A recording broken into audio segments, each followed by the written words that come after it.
Maayong gabi sa atong tanan. Ako ay paadto sa cottage meeting sa Sadi family. So ako ay maglalakad papunta sa Purok ng Sinatyagan.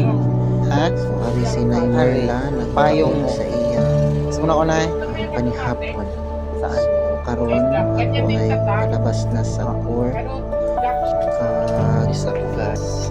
adto na sa Buluhaton para sa Ginoo for cottage meeting, a purpose to encourage people, Rain or shine. pray for them, Rain or shine.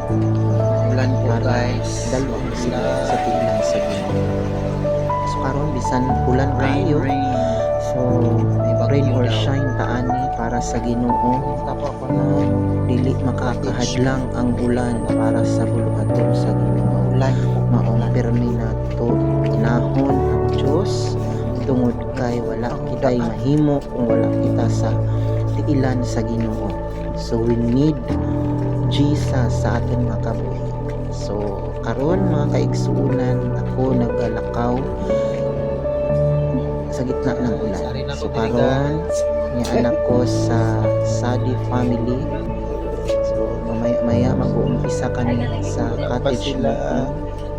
So ayan po. At ngayon pagkatapos sa cottage meeting, so cut na po yun.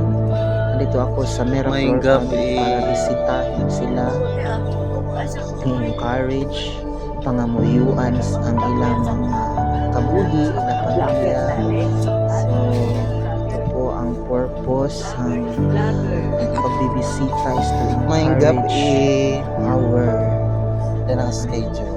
co-believers, no, sa ating mga Pagdating ko, kaigsuunan, karating lang ang din. mga Sundanay lang. ang kauturan sa pagtuo, mga Next week naman din.